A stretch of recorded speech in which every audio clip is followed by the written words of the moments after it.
Okay, monetize YouTube channel in 1 month.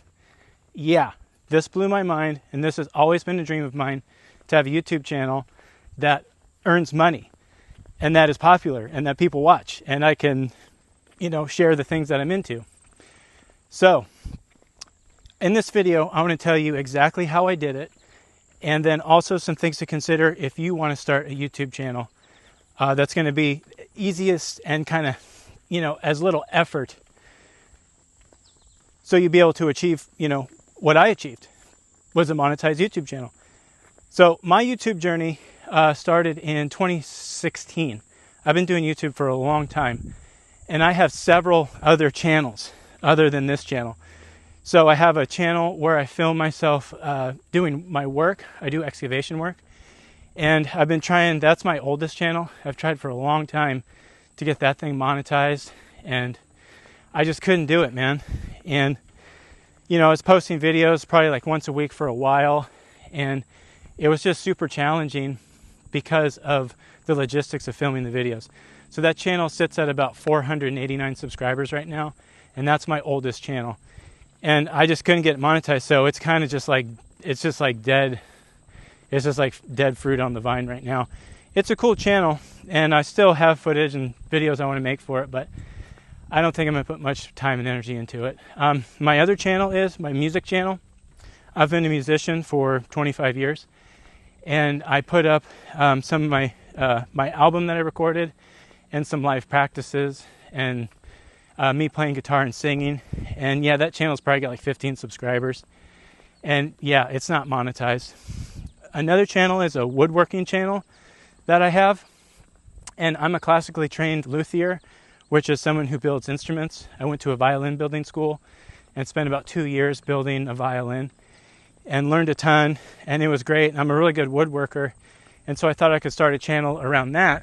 But yeah, that channel didn't get monetized, and it's got about 15.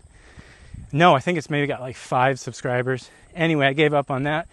And so yeah, I was really kind of disheartened with trying to start a YouTube channel and become a YouTuber, because I really feel like now in 2026, the opportunity, it's slipping through our fingers. And I feel like now is the time. You got to like jump on it and get a channel established and get it monetized and start building your audience, because I don't know how long this opportunity is really going to be there. So I did a Hail Mary, and I started this channel, Thriving in the Modern Age. And I started it maybe a year ago, and I posted a few videos, and yeah, of course, they were duds. And I gave up, so I just deleted those. And then it's been about 2 months since I've been posting on the channel. And I got monetized in the first month of me posting videos. So let me tell you exactly what I did and exactly how this happened, because this is very unique, and it's something that I hadn't thought of to try, and I just kind of made it up on my own. Okay, so this is what I did. This channel, Thriving in the Modern Age, it is a channel where I talk about my experience with going through narcissistic abuse. So I had experienced narcissistic abuse for like 40 years as a child and an adult from my mother. And yeah, it's a shitty experience, whatever. But so I started on the channel where I was just telling my story. And the production was super bare bones. I mean, all it was is I hung up my phone in my pickup, and I mounted it on the mirror, and I just turned it on, and I just told my story. It was just one take. It wasn't anything crazy. And I did that where I was just talking to the camera. And yeah, of course, I made mistakes. It wasn't perfect. And then I started telling those stories every day. I posted every day for...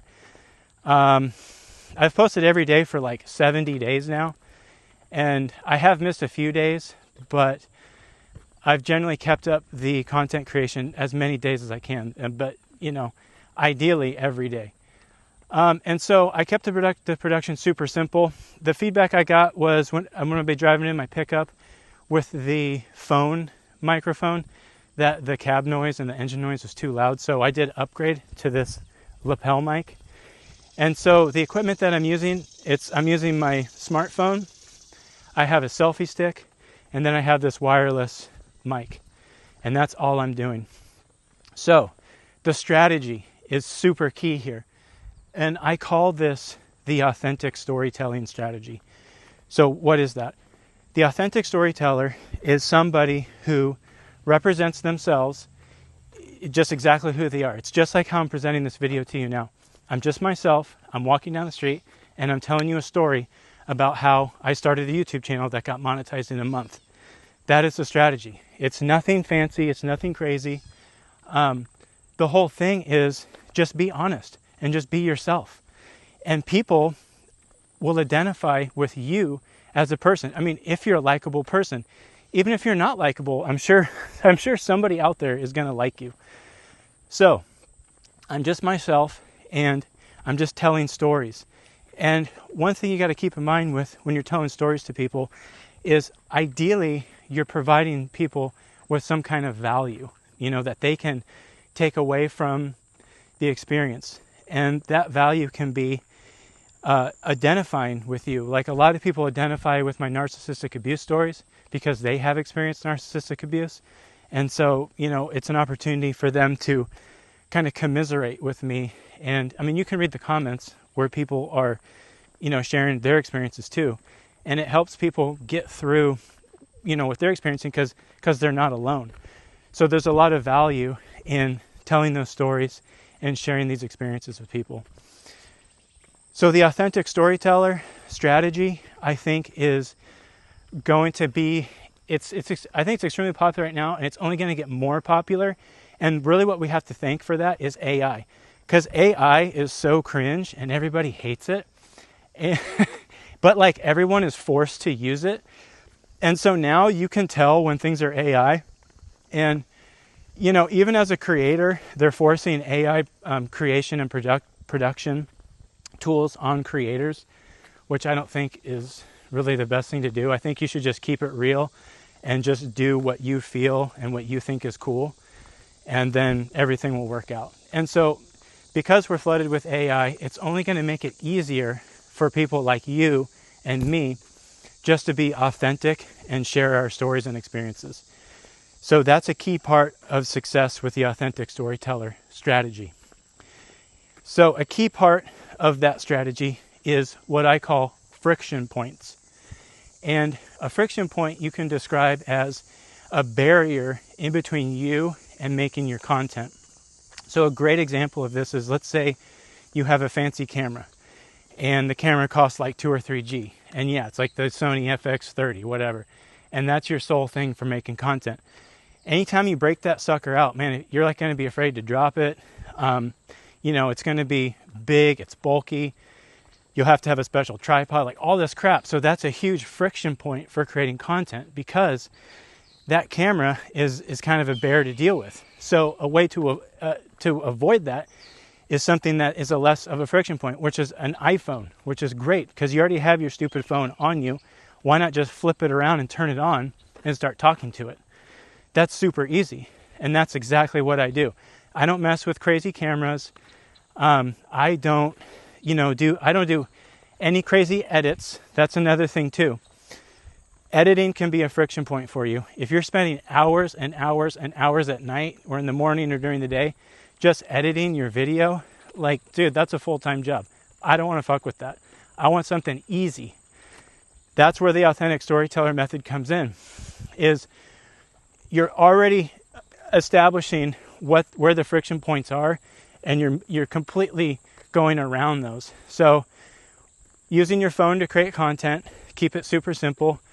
Obviously, you're going to need some kind of mic. I have seen ones that plug into the phone that are like a directional mic that you can point at your face, and they'll pick up the audio well, but these mics work really well. And then, you need a tripod or a selfie stick.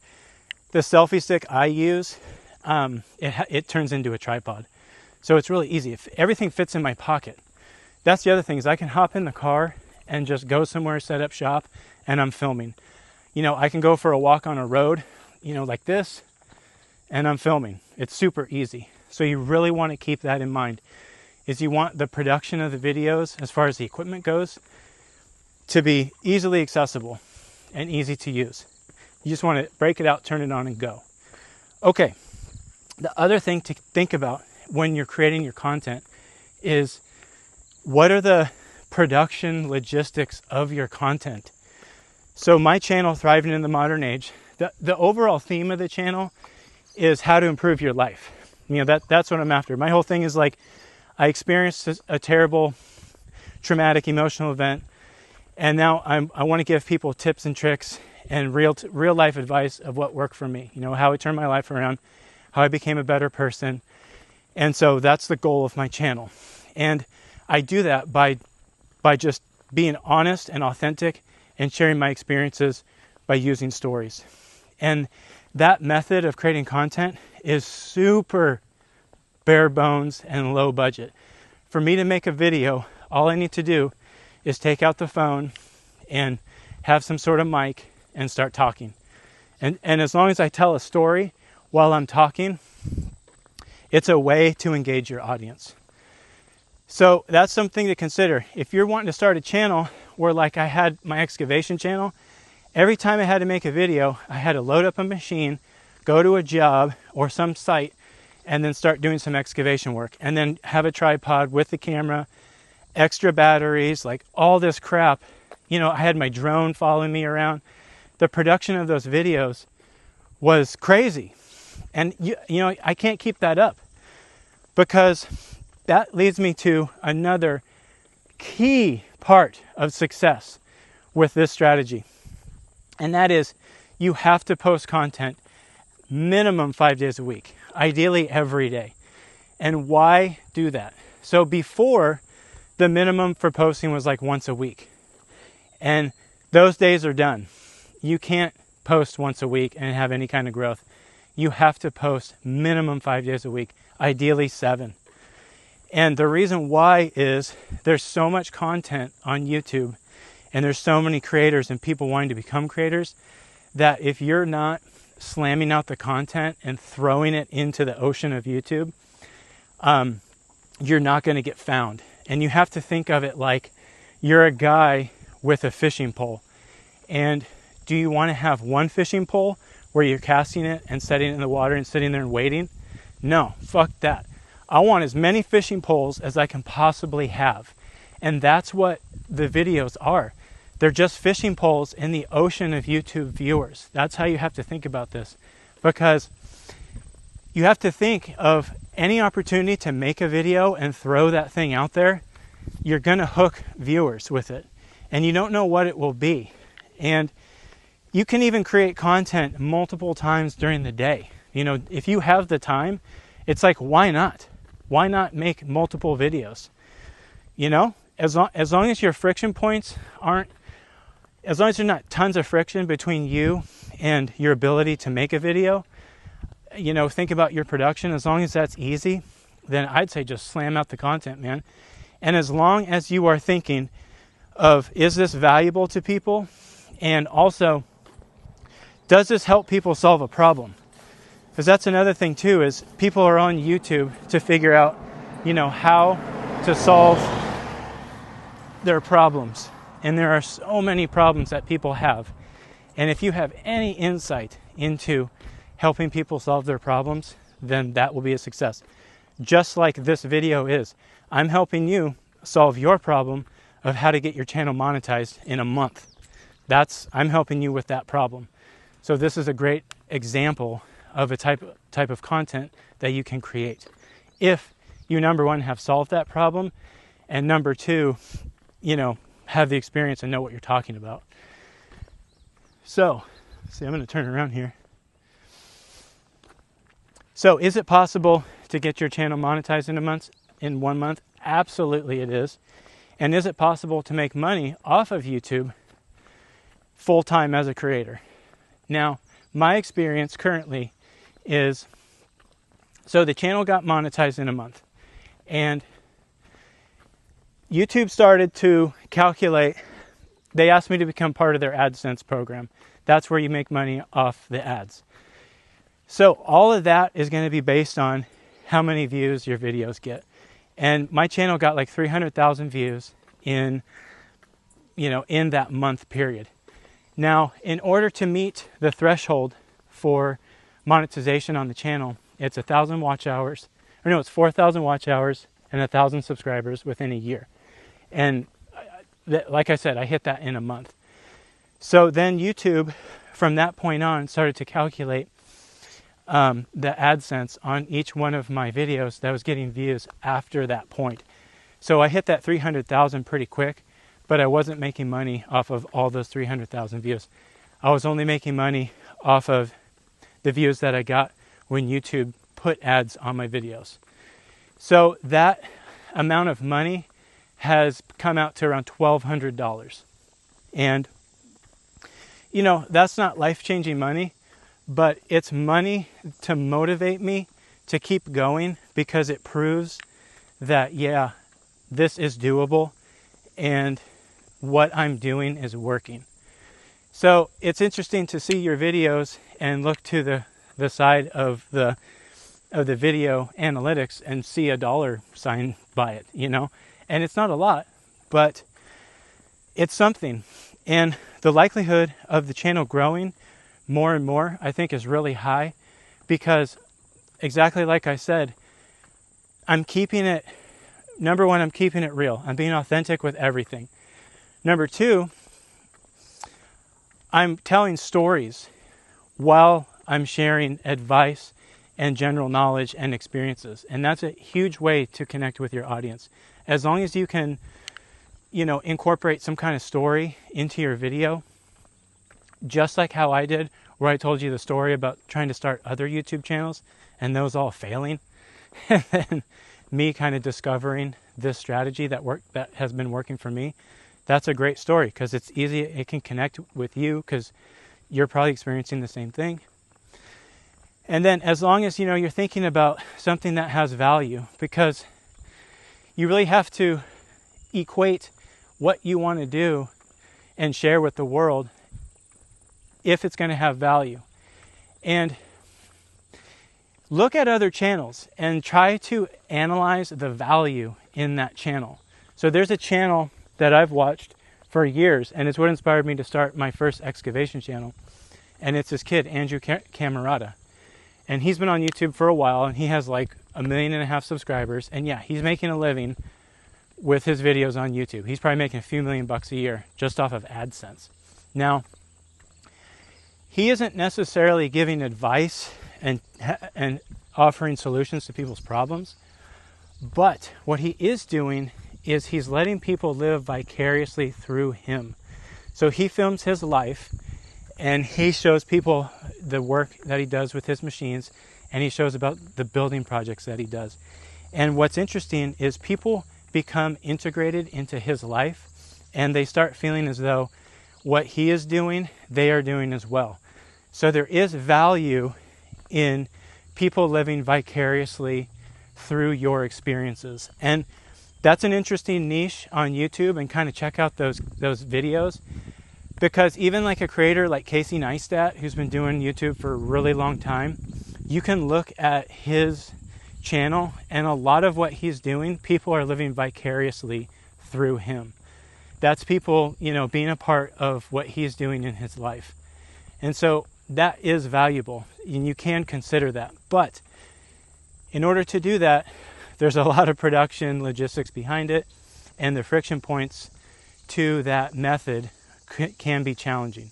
So I encourage you to consider the authentic storyteller method that I'm doing.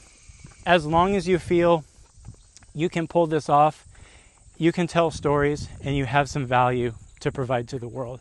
So those would be things to consider if you want to do it this way. But, you know, we're in the wild, wild west of the internet right now. And it's really important to get out there and stake your 300 acres, whatever it is. That's what I'm doing. I am out in the wilderness of the internet. I'm on YouTube, and I'm staking my acreage, and I'm building a giant farm. That's what I want to do.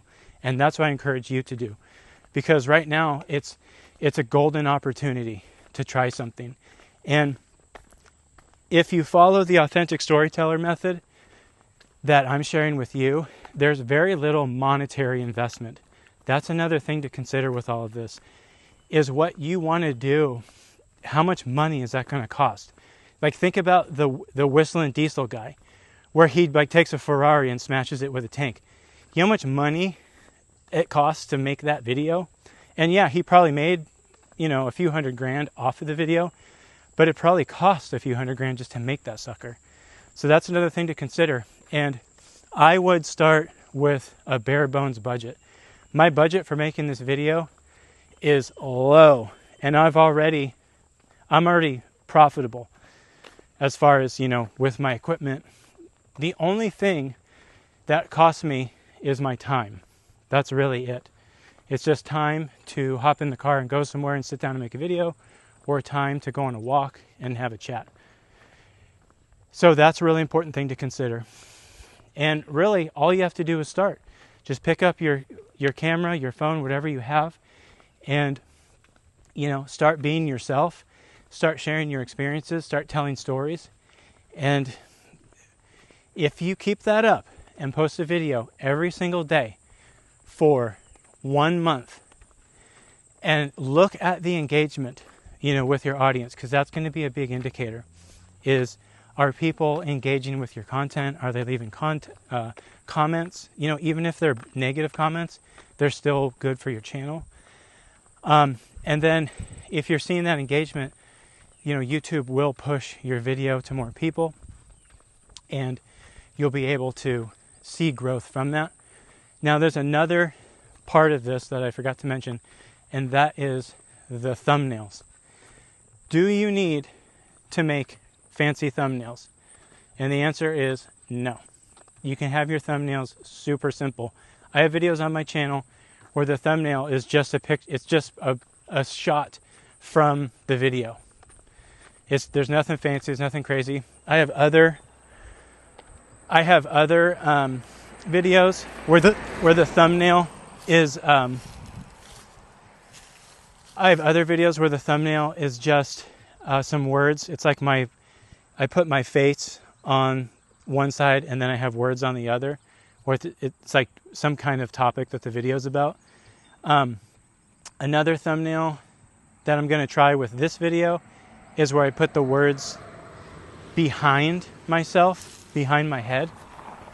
And I think that might be a cool thing to do. And when you're thinking about making your thumbnails, so I have Canva Pro, and I've had that for a long time. I've used that in my business. So you could look at some kind of editing software, or, even if you have like a Mac and you have iPhoto, you can add words to the iPhoto. You can edit images with that program and add text.